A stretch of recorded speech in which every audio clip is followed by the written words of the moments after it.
میلاد کی مجلس میں جمع ہوئے ہیں، الحمدللہ علی ذالک۔ یہ ایسی مبارک محفل ہے جس کی برکتوں کا ہمیں اندازہ نہیں ہے۔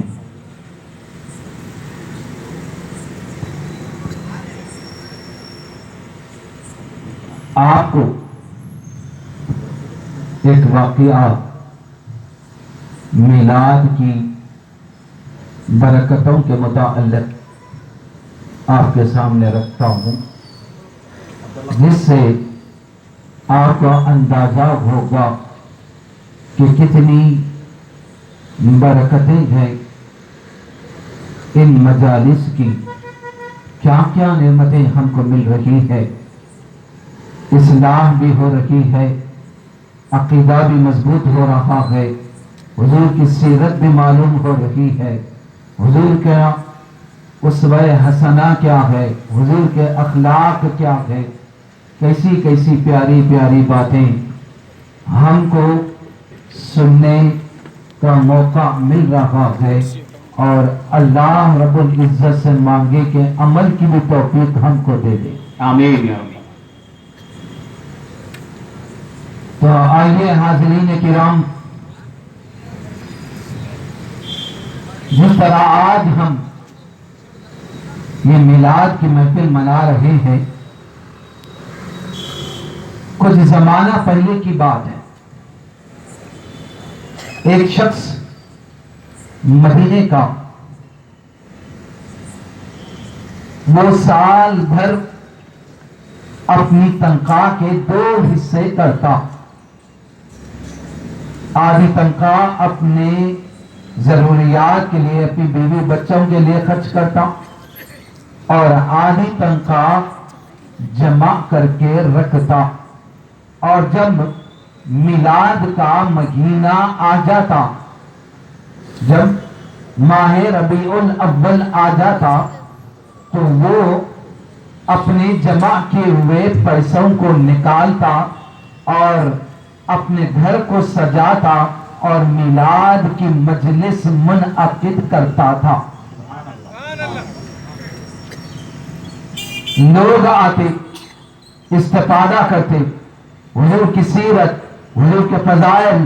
حضور کے کمالات کو سنتے۔ اس کے سوا آپ بتائیں مجلس میلاد میں ہوتا کیا؟ جشن میلاد میں حدیث مبارکہ میں آتا ہے کہ ایک دفعہ کچھ صحابہ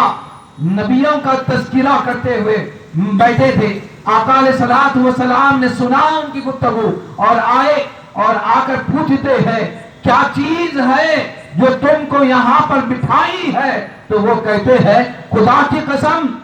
اے اللہ کے رسول صلی اللہ علیہ وسلم، ہم جو اللہ نے ہم کو اسلام کی جو ہدایت دی ہے اس کا شکر بجانے کے لیے بیٹھے ہیں، اور آپ کی وجہ سے جو اللہ نے ہم پر احسان کیا ہے اس کا تذکرہ کرنے کے لیے ہم بیٹھے ہیں۔ سبحان اللہ۔ حضور پھر پوچھتے ہیں کیا اس کے سوا کوئی اور مقصد نہیں تھا؟ نہیں یا رسول اللہ، اس کے سوا کوئی اور مقصد نہ تھا، اس کے سوا کوئی اور مقصد نہ تھا۔ تو یہ صحابہ رضوان اللہ تعالی علیہم اجمعین ہمیشہ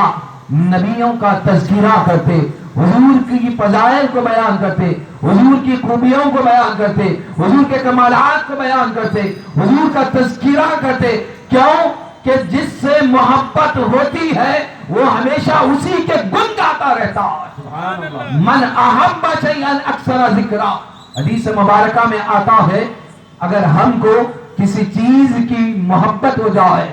کسی چیز میں ہم ڈوب جائے، کوئی چیز ہم کو بھلی لگے، دن رات ہم اسی کا تذکرہ کرتے ہیں، اسی کی دھن لگی رہتی ہے، اسی کی فکر لگی رہتی ہے، حتیٰ کہ وہ چیز ہم کو مل جائے، ہم تذکرہ کریں سو بھی رہے ہیں تو اسی کی فکر میں، اٹھ رہے ہیں تو اسی کی فکر میں ہماری یہ کیفیت ہو جاتی ہے۔ لیکن صحابہ کی کیفیت یہ تھی، اٹھتے بھی تو حضور کا تذکرہ، بیٹھتے بھی تو حضور کا تذکرہ، اور جمع ہوتے تو حضور کا تذکرہ، اگر تنہا بھی ہوتے تو بے چین ہو جاتے، اور حضور کو دیکھ کے بغیر انہیں چین نہ ملتا تھا۔ تو حاضرین کرام، وہ مدینے کا شخص میلاد کی مجلس کو منعقد کیا، اپنے پیسے جمع کر کے ہر سال مناتا تھا، ہر سال وہ مناتا تھا، مجلس منعقد کرتا تھا اپنے گھر میں جب بھی ماہ ربیع الاول آ جاتا، اور اس کے بیوی بچے پوری اس کے ساتھ دیتے۔ بیوی کا انتقال ہوا، پھر یہ اکیلا کرنے لگا، اور جب اس کا بھی وقت قریب جب آیا تو اپنے بیٹے کو بلایا اور بلا کر وصیت کرتا ہے کہ بیٹے، فلاں مقام پر کچھ پیسے میں نے جمع کر کے رکھا ہوں، اور جب میں چلا جاؤں تو یہ پیسے وہاں سے لے لینا، اور لینے کے بعد جو میں طریقہ کرتا تھا، میلاد جو مناتا تھا، وہ میلاد تو بھی میرے جانے کے بعد منانا۔ اب یہ وصیت کی اور اس شخص کا انتقال ہو گیا، وہ رحلت فرما گیا۔ پھر اس کے بعد بیٹا تجہیز تدفین ہونے کے بعد ماں باپ نے جو پیسہ جمع کیا تھا وہ لیا، اور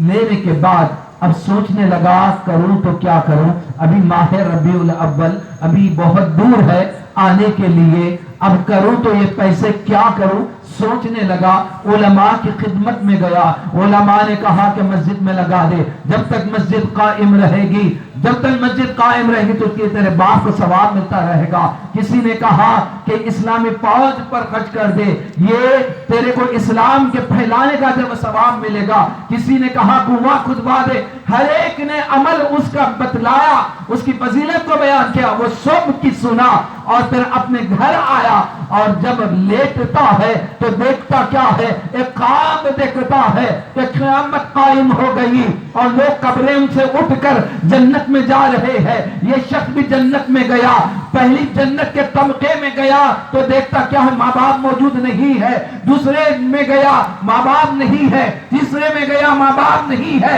چوتھے پہ گیا ماں باپ نہیں ہے، حتیٰ کہ چھ جنت کے باغات کو بھی دیکھ لیا، 7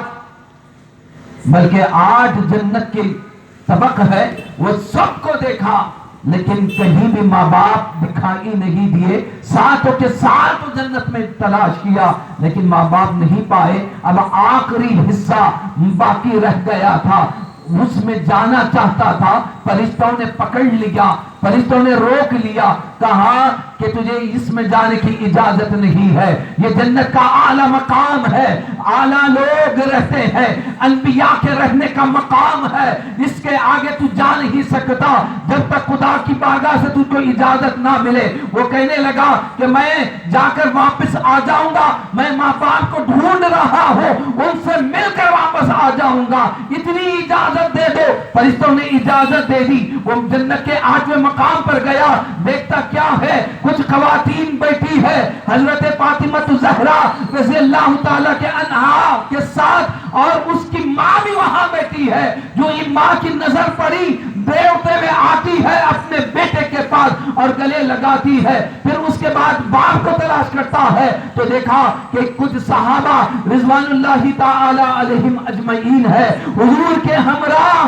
باپ کی نظر پڑی، باپ آتا ہے، اپنے بیٹے سے ملاقات کرتا ہے، بیٹا خوش ہو جاتا ہے، اپنے ماں باپ کو جنت کے اعلیٰ مقام، جس کو جنت الفردوس کہتے ہیں، اس اعلیٰ مقام پر وہ داخل ہے، وہ اعلیٰ مقام میں ہے، نبی کے ساتھ، وہ امام الانبیاء کے ساتھ ہے، اور اس کی ماں سیدتنا فاطمہ زہرا جو جنت کی سیدہ ہے ان کے ساتھ ہے۔ اب کتنی بڑی سعادت کی بات ہے اس نوجوان کے لیے، اس کے ماں باپ جنت کے اعلیٰ مقام پر ہے۔ پھر والد سے پوچھتا ہے، اے ابا جان یہ تو بتاؤ یہ اعلیٰ مقام تمہیں کیسے ملا ہے؟ جنت کا اعلیٰ مقام تمہیں کیسے ملا ہے؟ نبیوں کی رفاقت، وہ بھی امام الانبیاء کی معیت آپ کو کیسے ملی ہے؟ تو ابا جان کہتے ہیں کہ بیٹے میرا کوئی ایسا عمل نہیں ہے، لیکن خدا کی بارگاہ میں ایک عمل میرا پسند آ گیا، جو میں کچھ پیسے جمع کر کے حضور کی میلاد جب مناتا تھا، اللہ اس کی وجہ سے مجھے جنت میں اعلیٰ مقام دے دیا۔ سبحان اللہ، سبحان